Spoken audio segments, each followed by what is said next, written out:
I've spent a lot of time over the last week or two, considering what I might possibly have to say to add to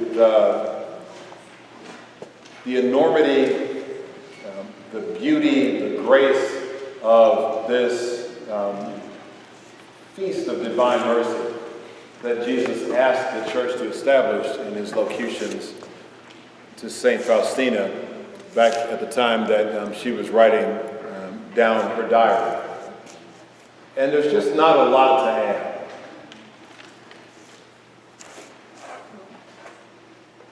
But divine mercy is a little counterintuitive for us. I don't know who exactly to blame. Maybe I would blame the Jansenists from back in the 1800s, or maybe we'll blame the Puritans, who are in many ways our spiritual forefathers here in the United States, or I don't know, maybe we just blame this misplaced sense of American justice that we have that says everybody ought to get what's coming to them. By golly, you do wrong, you do the crime, you do the time. Okay. Thank God that that is not the message of divine mercy. If the message of divine mercy really was what the Jansenists thought it was, really was, in a way, what the Puritans thought it was, really is what American justice seems to be all about, we would be wasting our time, brothers and sisters, because we would all be damned to hell for all eternity with no hope ever of anything, because every person in the room is a sinner and has fallen short of the grace of God, is what it is. Except Jesus did not die on that cross in vain. He also did not die on that cross so that a select group of special Catholics could slide in to heaven. He didn't die on that cross so that only those who exactly observed the rubrics of the Mass and wore veils, not that there is anything wrong with veils, ladies, I think they're beautiful, and please do wear them to Mass. It is a beautiful expression of piety. But it is not mandatory for us to get into heaven, nor are any of the other myriad things that some of us, Catholics, me included, will put on people or claim that they're not really Catholic, or they're not really Christian, or they're not doing it right. See, here's a problem that we have if we're in that camp that says there's only one right way and one wrong way, and if you don't do it exactly the right way, you can't make it into heaven. The problem with that is that none of us ever do it the right way. Another problem at least with that, there are several, is that that really is not the message of divine mercy. Let me think about it for a second. Jesus gave everybody the ultimate out. Part of the reason that many of us are sitting here today is that out that he gave us. What was one of the promises that Jesus made about the Divine Mercy Chaplain? The chaplain's paid for somebody in the hour of their death. They will not receive the punishments that are due for their sins. That his mercy, that any sins that they committed will be, and this is a bad paraphrase, Jay will correct me later if I say it quite wrong, but that whatever sins that person has committed in their mortal life will be immersed in the ocean of God's mercy and be as if they never existed. See, so God plays the ultimate get out of jail free card. And he played it on the cross. He dealt it to his son. He suffered that 6 hours of agony. He spent those 3 days in the tomb. He did all that he did for us so that we have an opportunity to have the relationship that our first parents had with God restored. No conditions, no exceptions, no quid pro quos, just do what I ask you and you will be with me forever in paradise. It's as simple as that.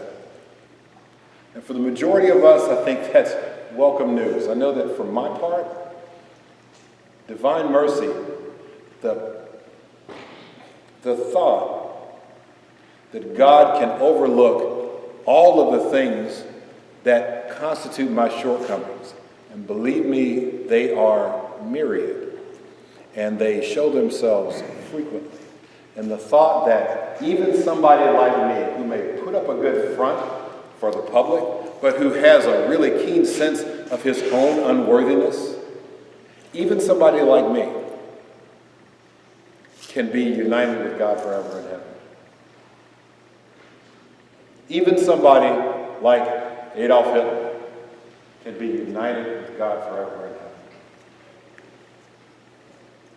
Even somebody like the Muslim, I won't call them soldiers, let's call them terrorists, who executed the 21 Christians on the beach in Egypt a year or two ago, can be united with God forever in heaven. There is no one, brothers and sisters, there is no one who is beyond the reach of God's mercy. That is the message of divine mercy. In truth, that's really the message of the entire gospel. That's the message of the gospel. He died as an expression of God's infinite mercy on every single one of us.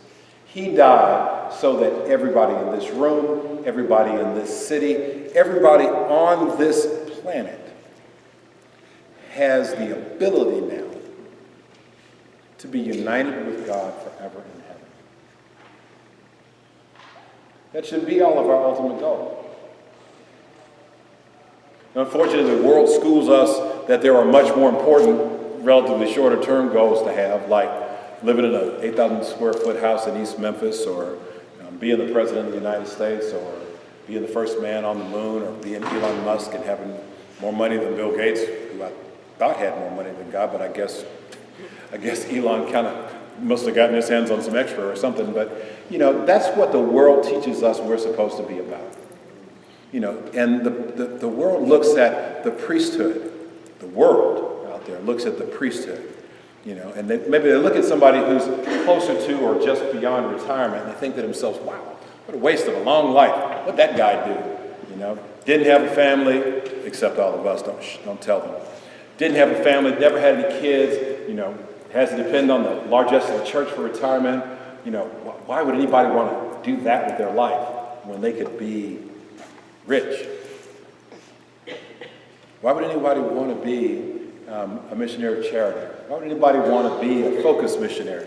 Why would anybody want to go to Ireland and work in missions, evangelizing young people? Why would anybody want to do any of this stuff and not just work hard and live fast and die rich?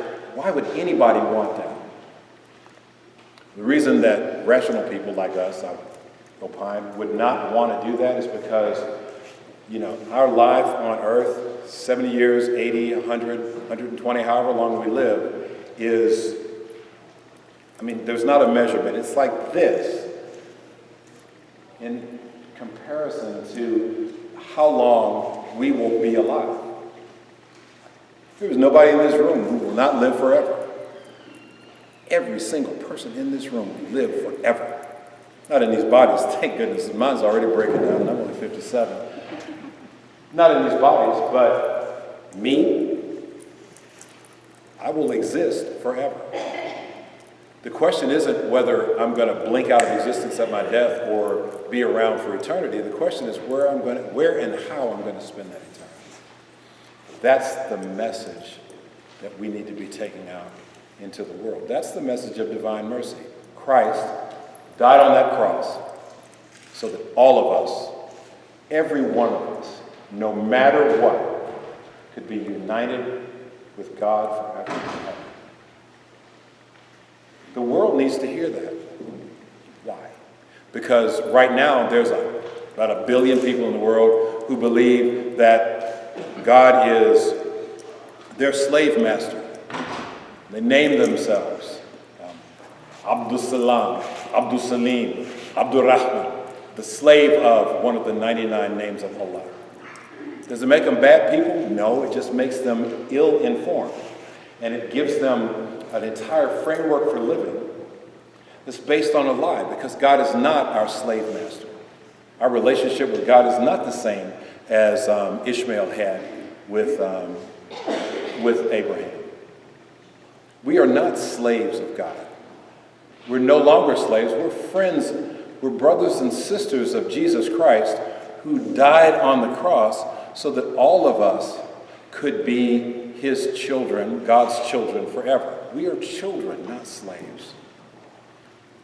So there's a billion people who believe totally differently who need to hear that. There's another billion or so who just are totally unspiritually aware. They don't think about the fact that there's anything after this life. Live fast, die young, leave a pretty corpse. Heard that before. YOLO, you only live once. Which is actually true. They just don't tag on the rest of the truth, which is you only live once and it's forever. So we have a whole bunch of folks in their 20s and 30s and even their 40s living out of a lie that nothing matters and all that matters is immediate short-term gain and how much stuff I can gather before I finally blink out of existence. They need to hear the truth.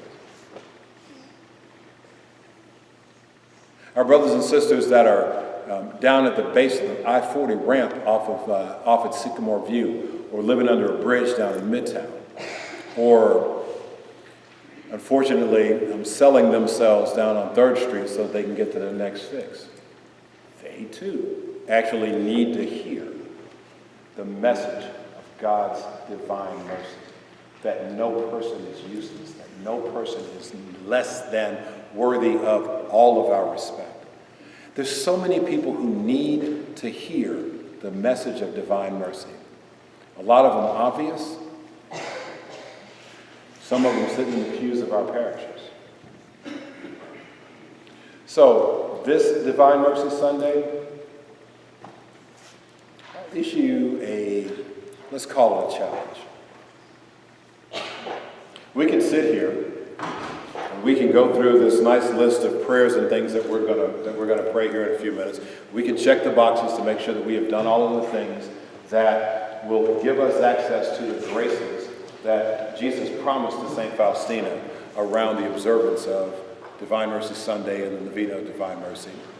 We can check all the boxes and make sure that we've met all the requirements to receive the plenary indulgence that the Church has granted for observances around Divine Mercy Sunday. We can rubber stamp ourselves, and rightly so, receive the graces that come from our observance of this Sunday. And that would be great. I will submit to you that is all that you do out of this Sunday. If all you do is check off your card and get a stamp on your passport, and then you go home and you just keep that to yourself, that you're doing an injustice. You're doing an injustice, really, because you have an obligation. Jesus did not die on that cross so that you could sit at home, warm and cozy and happy at your house by yourself, praying the rosary, praying the Divine Mercy Chapel, and keeping all of this to yourself. If that's all you can do, okay, but you can pray. You can pray for the world that's out there. And if you're not confined to your home, if you're not one of these folks, I almost shed a tear when I walked by. I saw all of our assistive devices here along the front, and just thought how beautiful it was that people who obviously struggle just to get around would make the physical effort to be here today with all of us because they see the importance of a celebration like this. It almost made me cry. But all of us don't have that burden.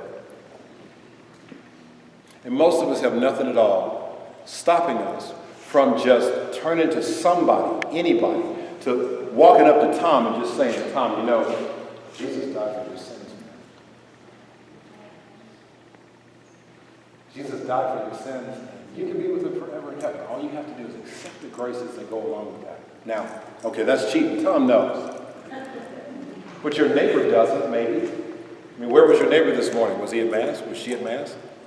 Somewhere? Were they in church anywhere? Maybe not. And if not, well, maybe they need to hear this message. Or maybe you have a college student who is now smarter than anybody, especially than you, because, they're in college. They know everything. Maybe they need to hear that Jesus loves them and that he died on the cross for their sins so that they could be reconciled to God. It may not mean anything to them right off, but they need to hear it. Maybe one of your friends at work needs to hear that message. Maybe one of your friends from childhood needs to hear that message, or a brother and sister or sister from whom you're estranged. Somebody needs to hear what Jesus has done for us. And it's not about, this is a nice rosary, but it's not about this rosary. It's a nice prayer we prayed. It's not about that prayer. It's nice that we're gathered in this beautiful building, but it's not about this gathering or this building. When it boils down, brothers and sisters, it's about that. 2,000 years ago, at Spear Point, the Romans marched a dude up onto a hill, put nails through his wrist, and drug him up on a tree, where he died a lot faster, I guess, than most people did. But he hung there for 6 hours suffering, partook of that last cup, and gave up his spirit on that cross for everybody here. For everybody.